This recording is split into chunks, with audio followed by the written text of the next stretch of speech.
right. And we are live. Yes, we're live with Isom. She's running for U.S. Senate. She's challenging Mike Lee. And so we just we're asking her to come on to, kind of give a little bit of introduce the people out here to who she is, what she's running for, what brought her to here. All right, Ali, how are you doing tonight? I'm doing so great. Jared and Dave, thanks for having me. I really do appreciate the opportunity to get to know Twilla a little better and introduce myself. Well, thank you for coming on. So let's kick it right off. Where are you from? What brought you into politics? What got you motivated? Yeah. Well, I am a product of the Intermountain West. My people are from Southeast Idaho, and I moved 13 times growing up. So Idaho, Utah, Arizona were home to me in my youth. And then I came to BYU on scholarship and, swearing I was not going to be that BYU cliche and ended up being that BYU cliche. Met my Idaho farm boy husband my freshman year, and we have raised 4 children here in the state of Utah, and stayed longer than we thought we ever would, and loved every minute of it. It's a great place to raise a family, and I have 2 girls and 2 boys, and 5 grandchildren. And I got involved in the Republican Party in between pregnancies early on. I was a political science major at age 18 and volunteered on John McCain's team and worked in campaigns early on. As I graduated, Gary Herbert approached and asked me if I would help him in a race. He was running for Congress. People forget this. He was briefly in a race for Congress, and then he decided he didn't want to commute. His youngest was 10. He felt better about staying and serving in the state, so he decided to run for re-election as Utah County Commissioner. So I helped him. I ran media packets around, this is pre-internet. So you're photocopying packets of information, taking hard copy photos. And that was really my first entree into staffing a candidate and helping. And then I did that in between pregnancies while raising my kids. I was a precinct chair, a legislative chair, a Senate chair. I even chaired the state Republican convention one year. So really involved in the grassroots of the party, a diehard worker bee, you might say, and got to know who was really working hard in campaigns and in the apparatus of the party. There were so many just good-hearted people trying to make sure good people get elected. And after a while, I was tapped to serve in the Huntsman administration. I was a deputy director at a department in his administration. I moved to another department shortly thereafter, and then Governor Herbert, a longtime friend and associate, had invited me back to be his deputy chief of staff, communications director, and spokesperson. So I served with Governor Herbert for 3 years, and 2 years into that experience, my oldest child passed away at age 21. And those Thank you. Those kinds of experiences, it transforms you. It changes your world and the way you look at the world. And I came back from bereavement leave and found myself at a policy table with 30 other people. And I thought, we're really worked up over stuff that doesn't matter. I became really frustrated with the politics of politics and thought, how do we ensure we get good outcomes? And developed a framework, a prism, if you will, that I used to look at issues. And it was 5 points. Number 1, put a face on every issue and know the people it impacts, get the data around the impact to their daily lives. Number 2 was principles. What are the guiding principles? Freedom, equality, level playing field, free market, whatever it is. Understand what the principles are. They're going to drive a good outcome. And number 3 was policy. What is the durable policy that's going to be sustained through administration, so you can create a level playing field and certainty for especially Utah's businesses. 4th was process. Have all the stakeholders been invited to the table? Because sometimes inviting them to be part of the process now prevents them from being that wall you run into head first later that stops everything. And then 5th was politics. And if I kept that in that order, people, principle, policy, process, politics, in that order, we got to good outcomes. And then, I served for about another year, and frankly, those jobs are grueling, and I lasted longer than any other person in that role with Governor Herbert. So I felt like my time was up and it was time to focus more on my family again. And really, you're shouldering grief and healing, and it requires a lot of attention. So I left to work for the Church of Jesus Christ of Latter-day Saints. And I took a post that leaders had created for me in the public affairs department.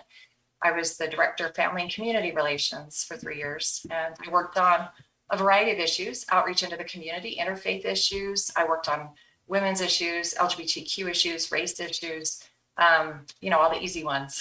And then I went, took a new post for the church as the head of global branding, where I helped church leaders speak to people of our faith and not of our faith, and traveled the world doing in research and helping understand how we can bridge culture gaps and age gaps. And then I took a job in the private sector. I recently completed tenure at a company called Evoke Nano. It's a nanotech firm, and I was the chief strategy and marketing officer, and then I was asked to be acting executive officer. And we manufactured nanoparticles with anti-therapeutic properties or values to them, and we're working on an inhaled therapeutic for cystic fibrosis patients and a topical disinfectant as well. So I got a good taste firsthand of what it's like to navigate federal bureaucracy with those two products, one in the FDA track and the other in the EPA track. And now I know very well why bureaucracy stifles innovation and investment, because it is laborious and sometimes illogical in that process. So and then I was weighing an opportunity to run. I'd been approached by 3 people in our community for whom I have tremendous regard, and I was asked to think about challenging Senator Lee. Many of them felt 12 years had been long enough, and he campaigned on the premise that 2 terms is sufficient. So I gave it some serious thought, and I'm a data girl. I wanted to know, are there numbers that can sustain a challenger campaign, and did due diligence and put a team together. And I've been in the race since July. And, I jumped in feeling strongly that it's time for a different kind of leadership. It's time for a different way to tackle these tough issues. And, I've told people, Senator Lee and I don't disagree on values. We're pretty much aligned on those values, but it's how we would act as a leader where I disagree. If I could share an example. Please. Yes, please. The 9/11 first responders reauthorization. We have people who ran into the dust and the chaos for days on end on behalf of our country. And more than 60% of them now have cancer, those that have survived. And the reauthorization was to take care of them.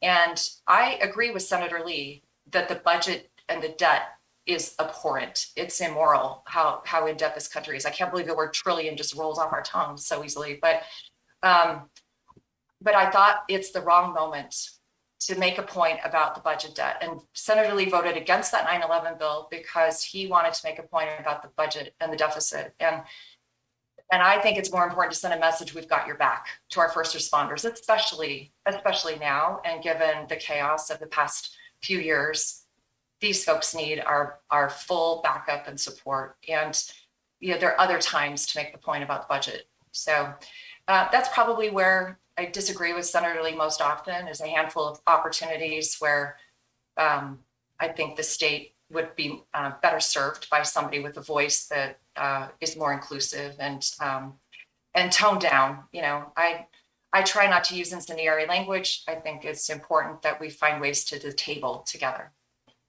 Are you okay if I give a little bit of pushback? Oh, please. Yes. And I welcome it, because I think that's important. I want different voices. I watched Senator Lee and Paul and Massey give the pushback on that budget. And I would argue the reason we're in the situation we're in is because, well, most of the times there's not an opportunity to give pushback. And they were presented with an opportunity. Whether I agree with them or not, if I'm looking at it clearly, it's we're staring down the barrel of something that's never been seen on Earth before. Well, Jared, you also have to keep in mind though, like for instance, when you say we have their back, have we ever really had the backs of our first responders, our police officers, and our military? From all the historical data that I've ever reviewed, we always come back mangled, beat up, missing limbs, We're both and in veterans. We line know for the the story. VA. At least the no vote That was reassuring that someone can at least tell me the truth that I'm a disposable male. that is true, and I'm not disagreeing with you on it, but I do understand their point. That's the one chance they had where they could voice that. Well, I see. I think there are lots of chances. There are lots of opportunities. And this is one of my frustrations with the current process. We're getting messages through CNN and Fox instead of directly from our elected officials. And I think that creates distortion and dilution and less accountability. I think that it's really important for elected officials to have proximity to the electorate. And, my intent is to, rather than send a glossy 30-page annual report around, is to make myself available to provide regular reports and personal updates through something less filtered like YouTube or something simple, that folks can access and be directly accountable. But I hear you. I know what you're saying, that sometimes you have to seize the moment. I just felt like it was the wrong moment. I think there are lots of other moments that could be seized and ought to be seized. The national debt. I agree with you. Of our children tremendously. I agree with you. Well, I think our debt, frankly, is going to spell the destruction of our nation. Sounds like a Bitcoin commercial. I think our debt, it's going to become unmanageable. It's going to become to where we can't even service the interest annually. Yeah. I think our country is experiencing an existential crisis right now. And I used to hear that, as a young 20-something and think, oh, come on, hyperbole. But now our national debt is in the trillions. It's beyond comprehension. And it seems to me we are fooling ourselves. There's less and less firm foundation underneath our feet. And we've got to do some harsh reality checking for sure. Yeah. I have to tell you, one of the best parts of campaigning. There are a lot of things that are pretty wonderful about it, but the best is the fact that I've been able to walk in Utah communities. I've made a pledge to walk with local folks in every Utah community, and so far I've been to 70 or more communities. Walked with local leaders and parents and farmers and ranchers and entrepreneurs and Main Street business owners, and ask them what's top of mind, what's in your heart. I really felt like it was important. I did my due diligence to listen to Utahns before I launched a policy framework. And I'm telling you, across the board, it doesn't matter ideologically where somebody might fall on a spectrum or in which party. We are so exhausted. We're so tired. We're so tired of fighting. And I honestly feel like fueling the flames of the division is really unhelpful right now. We might disagree with each other, but we have got to find a way to sit down at the table again and get to some answers, or we're going to continue down this rabbit hole. I think this dangerous level of spending, this delusionary notion that government should be the solution to all your problems. I think we've got to start talking to one another in more real terms, because as I'm meeting everyday Utahns, my hope in humankind is restored, because there are good people doing amazing things in the state. And people want to come together. There's an appetite right now to sit down together and talk and work things out. And we're so frustrated that no one in Washington, D.C. can seem to get stuff done. Yeah, it seems like, well, one, the federal government has become the sole focus on governance. We need to lean into the 10th Amendment. I think that's priority. If we don't do that, and then our government has become erratic.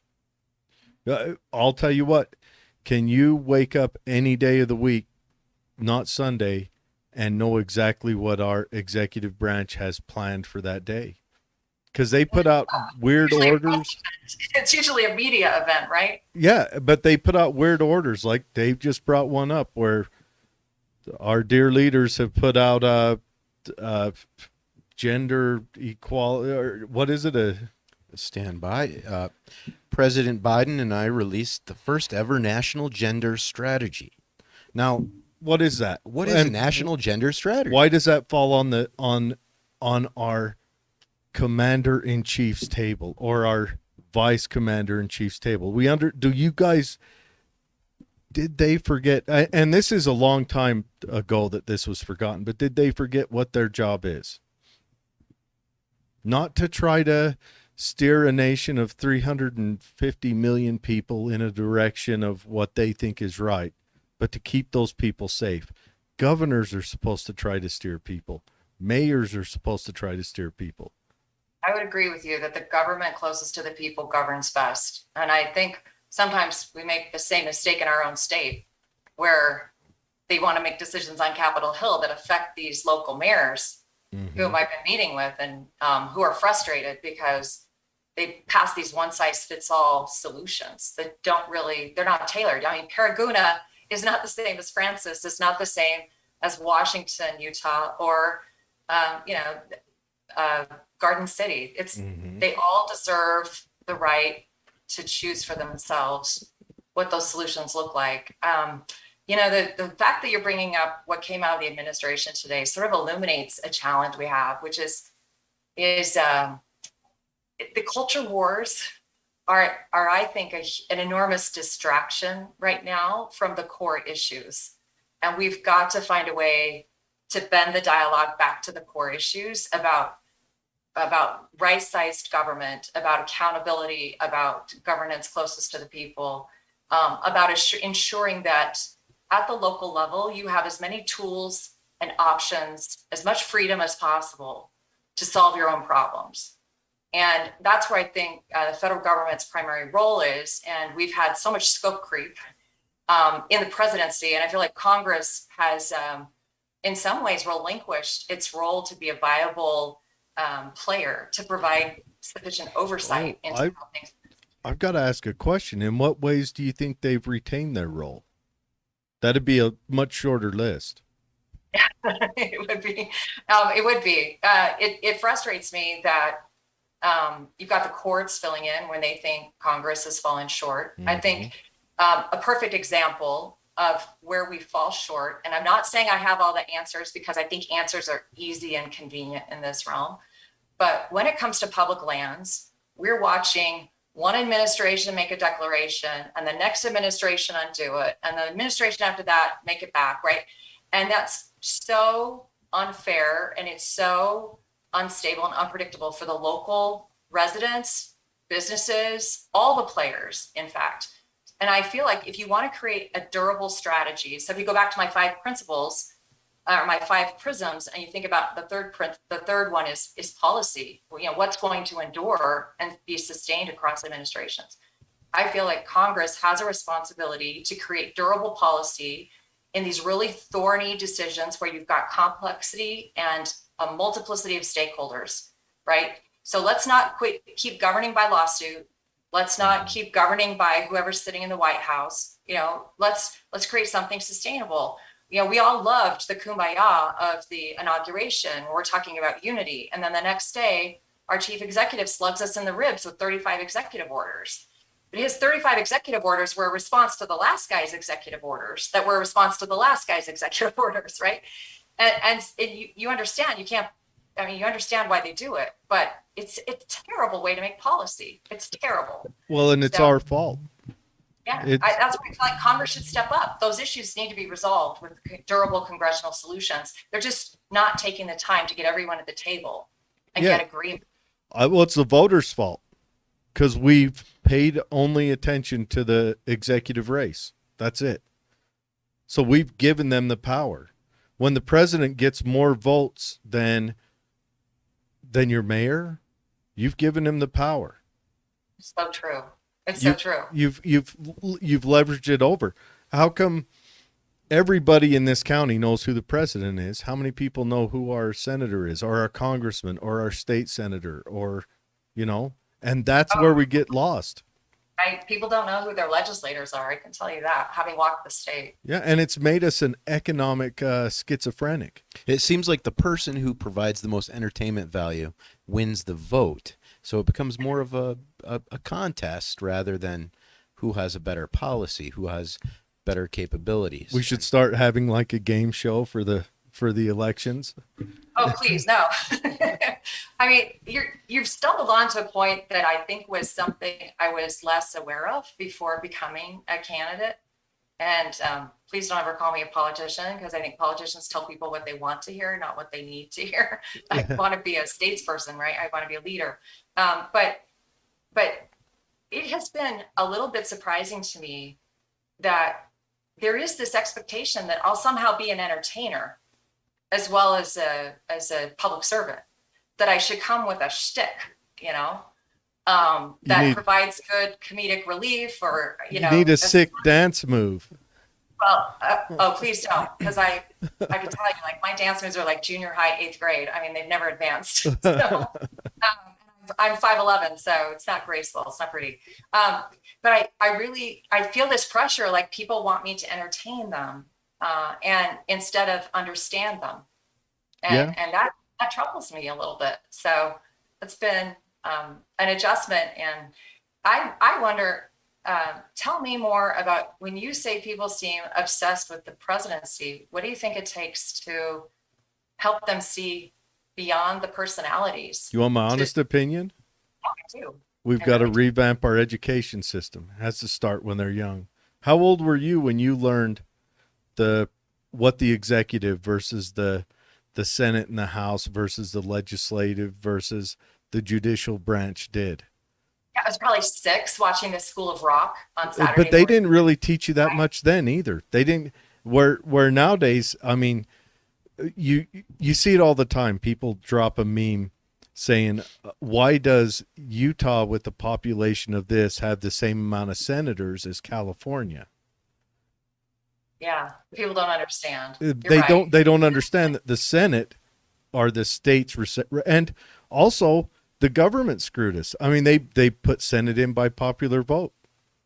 It's not supposed to be that way. You're not supposed to be put in by popular vote according to the Constitution. They went and changed that. The Congress was popular vote. The Senate was state vote. It was the state senators that sent their representatives in. So you had a people's voice and you had a state's voice. So how are you feeling about relinquishing that to the state legislature? I think we need to. Do you trust them to make that decision? Well, I would trust me to vote for them to make that decision. They're not people that just pop up out of the ground. They're people that I put there. They're people that's why I started this podcast, is so that I can put my crazy off the rails libertarian voice into the mix. But that means they've got to engage, right? And you were just saying people don't know who their legislators are. Well, that's what I'm trying to do. I try to engage people. I try to make sure. Now, we mostly focus on local politics, but if someone's running that's going to represent us, I want to have them on. And if you come on the second or third time, we get pretty hard. We're going gentle right now. Now, Jared, just to say, though, if we allow state senators and representatives to elect our senators, well, they also have to engage. I mean, let's face it. I don't think our state representatives are very good at engaging us after they get the vote. That's fine. Then you vote them out. You wash them. You hold them to account. And that's less people we have to hold to account. If the only people in my vote that I honestly have to hold to account on the national level are my state senators, that's a lot easier for me to watch it. If I had to babysit kids, should I take on 30 kids or 2? What would be a more wholesome environment for the kids? And that's me taking on just 2. And so if all I've got to do is keep on top of my state senators, then they are responsive to me. But if I've got to kind of keep a 10% of my attention on them and then 80% on the other billion people out there, then I'm deluded. But wouldn't you have like a a lifetime election of Mitt Romney if you did something like that? Would we? If he did good, sure. And it's not about the man or the woman who's running. It's about, are they performing? Are they But sending someone to Washington, D.C. that's going to allow us to reach trillions in debt? I'm about probably the same age as you. I remember when we used to cry about billions in debt. I bet I'm a little bit older. I, I bet I am. You look like a younger man. Yeah. Thank you. The lighting's nice in here. His head is exploding. Yeah. Yeah. But anyways, but I remember. I hear what you're saying. I hear what you're saying about wanting accountability. Embedded in that, I also hear this concept of proximity. I released a policy initiative a couple weeks ago, and the first plank is clarity, because I think we all want straight talk. People are so tired of not getting a straight answer. But I also think elected officials, they're not getting a straight answer from the electorate. There are too many filters. So Oh, yeah. I'm really fascinated by the fact that you've created a forum and you've said, look, I want to say, and you're going to invite people to this dialogue and you're going to share the message more broadly and hold people accountable. And I applaud you for that. Thank you. I think that's civics at its best. But I also get a little bit nervous when we set up systems that let political officials scratch each other's backs. There's a little bit of me that's just like, I've been behind the scenes too much, and I've seen too much of the theater driving the priorities instead of what's in people's hearts and minds. And, as I talk to everyday Utahns, I can really tell you they're not focused on the theater. They really do want some basics pursued. And somehow our system right now has created, we are getting what we've set it up to be. We're getting it. Oh, yeah. And need some changes. You're right. I hear you on that front. Well, we're in season what? Season 260 whatever of, whatever crazy comedy tragedy show we're watching. People are burned out on it. But I'm serious. The biggest thing, I think we need to fall back on that 10th Amendment. We need to quit having national pushes for stuff. Yeah, I would agree with you. They keep having that. Indicators for solutions. I've seen it. In Utah, one of the reasons we've weathered the pandemic better than so many other places is the fact that we actually balanced our budget, had a rainy day fund. We weren't in dire straits, and granted, it's easy to armchair quarterback the decisions that get made at the state level, but a lot of folks have fought to keep our economy moving forward and not shut everything down. And I think we've come through it in a much better way than other places because we have these core principles. So you bet I'll fight every day to let Utah have at its disposal the ability to solve its own problems. I agree with you. Yeah, and and then I would like to see the Utah reflect that same principle down to its counties and the counties down to its cities. And I think that works out well. Yes, Utah has fared, I think it's economic growth per population, it's number one. Now, economic growth overall, it's number 6 or 7, but it's competing with a place like Texas and Florida that have just these huge populations that are swelling, as Utah is as well.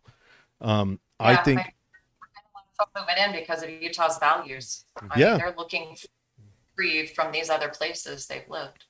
Yeah. Okay. Yeah. California pretty soon is going to revert back to nature, just fine. And then I'll move to California. Let Mother Nature take over for a while. It might be a better outcome. I think meteorite would be a better outcome.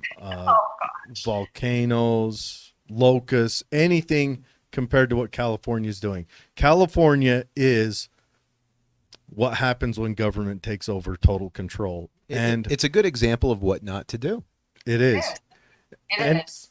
And they're running away with it. And other blue states look at that and say, oh, that's a great idea. Let's see what I can do with that, And it's sad to watch it happen. But I think we need to fall back on that 10th Amendment. I would like to see government healthcare systems come out in the nation, but I want to see them ran on the state level. And I think they could work on the state level. If we did it on a national level, it would fail. It would fail immediately. I think we're saying that already. Well, it's too big. It's too many people. Everyone's like, oh, compares to Canada. Canada has what, a tenth of our population, and Yeah. they're failing. I don't know England, anyone who's had socialized medicine that's found it to be optimal or preferable. But what we have now, Singapore. it's laughable. It's not affordable. Mhm. You know, when I resigned my role in the private sector to run for office full time, I had been the person with whom our family had benefits. The birthday rule, my birthday came first in the year, and so I went on the exchange to try to sign our family up, and I still have two sons who are eligible to be insured by me. But because my one son, who is in college and is self-reliant and doing a good job of taking care of his own needs, he's not eligible to be covered in my plan. And so, like, he has a separate plan. I have a plan for myself and my husband. And the cost is anything but affordable. It's outrageous. And the little bit we get in return is pathetic. And, you want to be prepared for catastrophe, because our family has seen the very worst of things. And we're big believers in being self-reliant, prepared. But my heavens, it is astonishing that we expect everyday people to wade into this complexity of options and bureaucracy and come out with good outcomes. It's something that concerns me, mostly about access. I like the idea of transparency and how we are moving down that road better, but I think we still got issues with access. My team is reminding me I have some. I was waiting for them to start messaging me. So they're messaging me right now, like, okay, yeah, are you next thing? So I know. Thank you very much for your time. Just a real quick, just from on the healthcare issue. Have you ever looked into healthcare prior to FDR, prior to the Great Depression? Can't say that I spent a lot of time. I mean, It's an interesting jaunt through history. Look into that. Look tell into me how. what you're specifically mentioning. I could tell you've got something up. Well, no, it's just interesting.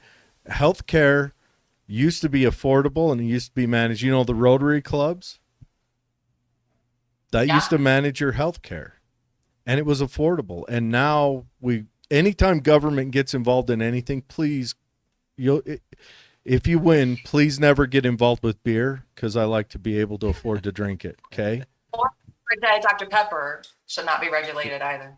Well, okay. I mean, it's a diet. It's gross. But anyways, He's already asking for favors, Allie. but yeah, just don't get involved with beer, because the government gets involved, it gets more expensive.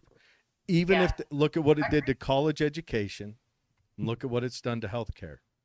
But at every turn, one day you and I we'll just have you on and just have a chat.